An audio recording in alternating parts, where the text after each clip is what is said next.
बहुत लोगों को टीएलसी और डीएलसी के बीच में कन्फ्यूजन होता है।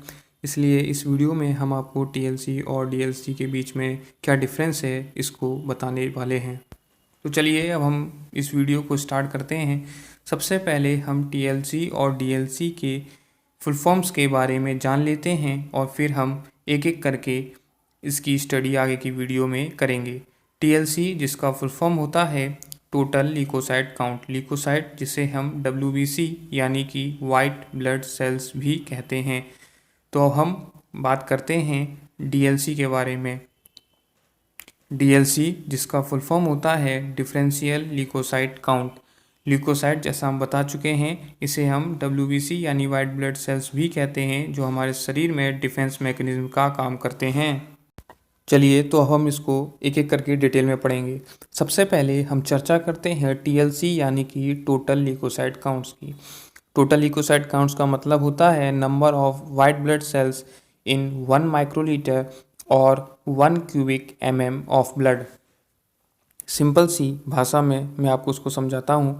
टोटल ल्यूकोसाइट काउंट्स जैसे नाम से क्लियर है, टोटल ल्यूकोसाइट्स की संख्या जो हमारे शरीर में होती है, बस इसका रिप्रेजेंटेशन का तरीका क्यूबिक में होता है, इसलिए इसकी डेफिनेशन में क्यूबिक ऑफ ब्लड लिखा हुआ है। यानी कि आपके शरीर में पर क्यूबिक में कितने ल्यूकोसाइट्स यानी डब्ल्यूबीसी की सेल्स प्रेजेंट हैं, उसी को हम टोटल ल्यूकोसाइट काउंट्स कहते हैं। ये हर एक एज ग्रुप के साथ इनकी संख्या चेंज होती रहती है। जैसे एडल्ट्स में इसकी संख्या 4000 से 11000, एट बर्थ पे ये 18000 से ±8000, 1 ईयर पे ये 6000 से 15000, 2 से 6 ईयर पे ये 5000 से 15000, 6 से 12 ईयर्स पे ये 5000 से 13000 और प्रेगनेंसी के समय पे ये लगभग 15000 के आसपास होती हैं। इसकी संख्या आपकी हेल्थ के हिसाब से घटती बढ़ती रहती हैं। इसकी संख्या घट भी सकती है, बढ़ भी सकती है, वो डिपेंड करता है आपके हेल्थ के ऊपर। अगर आप हेल्दी हैं तो इसकी संख्या आपके नॉर्मल रेंज पे रहेगी, लेकिन अगर आपके शरीर में कोई डिजीज़ कंडीशन है तो या तो ये बढ़ जाएगा या तो ये घट जाएगा। टोटल ल्यूकोसाइट्स काउंट्स में जो ल्यूकोसाइट्स के 5 टाइप्स होते हैं उसके बारे में हमें इंडिविजुअली कुछ भी पता नहीं चलता।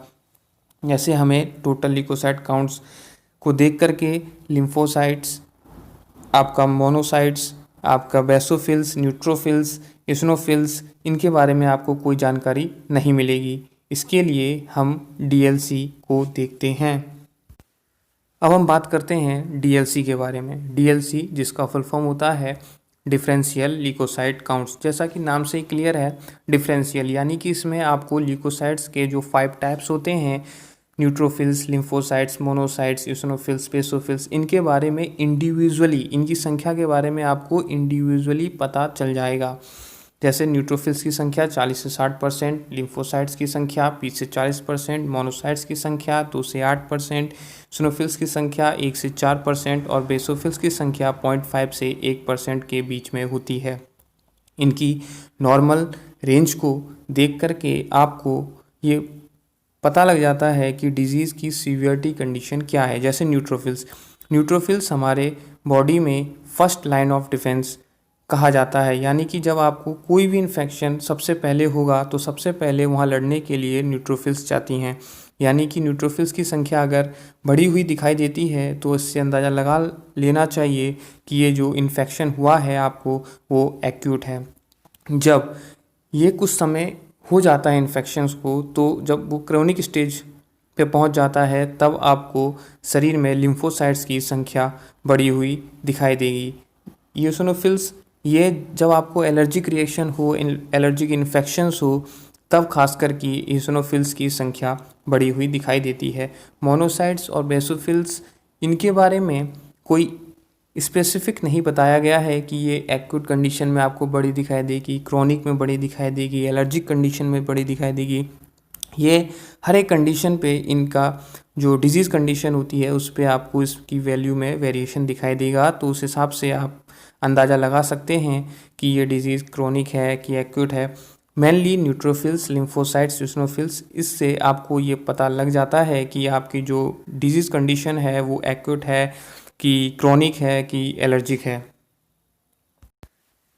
तो इसी के साथ हम वीडियो समाप्त करते हैं। उम्मीद करते हैं आपको टीएलसी और डीएलसी के बीच में डिफरेंस समझ में आ गया होगा। उम्मीद करते हैं आपको वीडियो पसंद आई होगी। अगर आपको वीडियो पसंद आई है तो आप चैनल को लाइक कीजिए, सब्सक्राइब कीजिए, जिससे आपको इसकी रेगुलर अपडेट मिलती रहे। और अगर किसी भी टॉपिक के बारे में आप चाहते हैं कि हम वीडियो बना के अपलोड करें तो उसे नीचे कमेंट सेक्शन में आप कमेंट कर सकते हैं। हम जितना जल्दी हो सकेगा उसके ऊपर वीडियो बना के जल्द से जल्द अपलोड करने की कोशिश करेंगे।